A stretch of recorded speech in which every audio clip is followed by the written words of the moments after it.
Okay. So my daughter is having her first GCSE mock exam today. So she's been very nervous, but revising very hard. That's good. And my mum and I are here enjoying the day. It's a nice week to start. And the war in Iran has apparently finished. But as my mum said, well, Mr. Trump, he says what he likes. Who knows what really is going on? I think that sums it up, really. So, anyway, we're going to carry on with my book, Thriving at Nature's Pace. It's about a new approach to climate change. And we're talking about how investments work at this point. It's important because the book is advocating for a new currency, a digital currency, that's minted by leaving oil and gas and coal in the ground. And the people who actually goes and leaves them is you and me. And that's the idea that we can jump ahead of the governments in doing this. And we do this in exchange for currency that we can use as a new digital currency. So it becomes something that we gain by doing, the planet gains by us doing, and even the governments themselves, they gain by us doing as well. So that's the idea. We'll see how it works. Bringing this together and going to make this come about. So if you're interested, Thriving at Nature's Pace, I'm Dr. David Coe. Get in touch, uh, get the book, and I'm going to carry on read. So chapter 18, how investments work. Banking energy savings into investments. In 2007, the 2007 Disney movie Ratatouille, the character Chef Cousteau states famously the phrase, anyone can cook. This became the central theme of the movie as a rat became a cordon bleu cook. However, the fact remains that restaurants exist. They exist because despite the fact that anyone can cook, not everyone wishes to. Some, and in fact many, prefer to delegate the cooking to others. The same is the case for the investment industry. Anyone can invest, but not many will want to dedicate their time and effort to do so. Most prefer to dedicate the task to investment managers. That frees up their own time to pursue their own interests. That is why investment management industry exists. That means that while individuals are in principle able to turn energy savings through Thrive contracts into personal benefits by investing the savings, they will likely choose to put those energy savings into the hands of investment managers to invest. The investment is different from ordinary investing. It is more socially cohesive by bringing in more parties to make it work. This is a major opportunity for young financial professionals to remake the industry and take the lead from the incumbent firms that will remain stuck in the traditional investing to serve their largely aging baby boomer clients. The world ahead will be hugely uncertain. The macroeconomics will be dominated by stagflation. How policymakers will react is equally uncertain. Investment success will depend more on a strong connection between investors, businesses, and their customers. The key to this connection is social capital. This will allow investors, businesses, and customers to trust that each will be there for the other. That requires investments to be anchored on mutual efforts to work together to explore genuinely needed goods and services.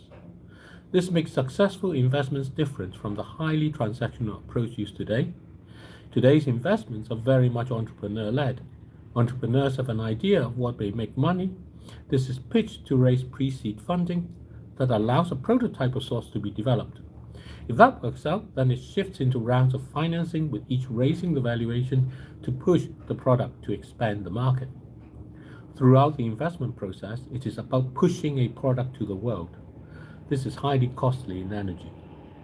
The alternative process is customer-led investments. Customers review what they need, innovations follow, the entrepreneur develops a product together with the customer. That is how social capital is built. The investor participates in the process as a much more involved party. This closes the gap between shareholder and stakeholder. It achieves in many ways the aims of corporate social responsibility by first bringing the parties together. Importantly, it can be said that there are no products that are genuinely needed that do not already exist. In this sense, there is nothing that needs to be done. This is the greatest potential savings and is entirely alien as a concept to the current investment thinking. In a highly uncertain world, greater diversity of investment firms create greater robustness to investments.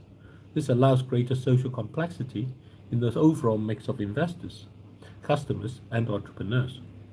The industry has more ways to interact with more communities and make engagement valuable beyond the investments themselves. This social capital is akin to the idea of goodwill in business. It is an intangible value that allows a company to be more robust.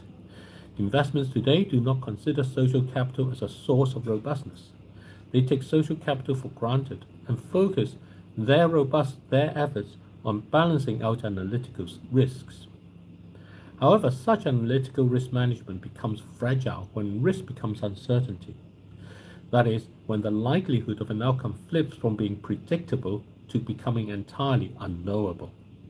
In the latter case, it's social capital between the investors, businesses, and customers that will protect the investments and allow opportunities to continue to be explored. In such a model, social capital is a catalyst. It starts the investment and is returned renewed by the investments, bringing everybody together to contribute with each participant, taking up different roles as the situation demands. The lines between entrepreneurs, investors, and customers are blurred. The risks become shared and recovers the ability for the participants to insure each other against climate change. This shift to risk sharing is crucial. In a climate change-dominated world, the conventional approaches of hedging, diversification, and risk transfer all fail because there is nowhere to hedge, diversify, or transfer to. All risks become an identical systemic risk on the economy. Money investing becomes the finishing element rather than the starting element. Resources will still need to be bought. However, this is no longer a build it and they will come field of dreams investment model. Instead, it is a build it together model. Each project becomes more bespoke, and the key to success is not in creating a project that can scale.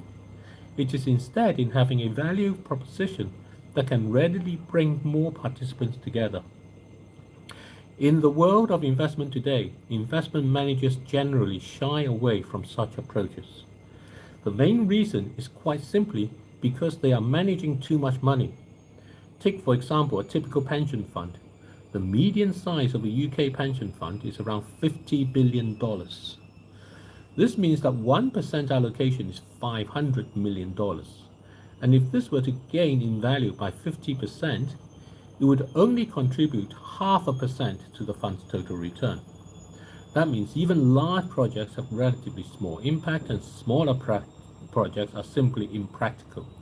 The fund business, however, is paid by the pension contributions in proportion to the size of the fund. So the bigger the fund, the more the business earns, even if there is simply too much money to invest properly.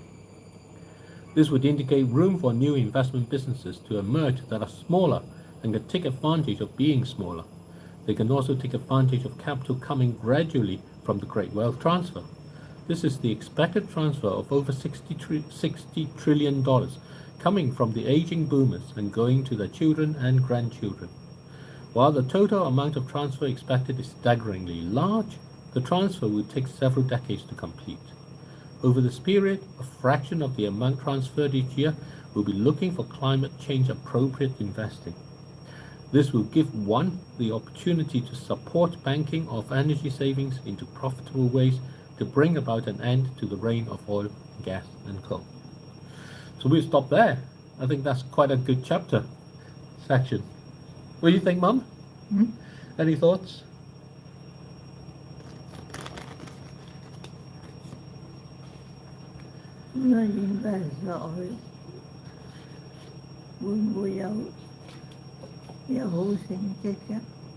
With that, will we get a good outcome? That's a good question. I think we can only find out by trying. And so the sensible way to try is to try slowly, a little bit at a time. And then we'll find out. So otherwise we don't know. I think anyone who can tell you that this is going to give you a great result is basically lying because there's no way of knowing anyway. Yeah, nobody knows what is the future. Exactly. Nobody knows what really is the future. So the more honest thing to say is actually we're going to try, but we're going to be cautious in how we try. So there you go. That's a good question. Okay. Goodbye, everyone. Thank you very much. Bye.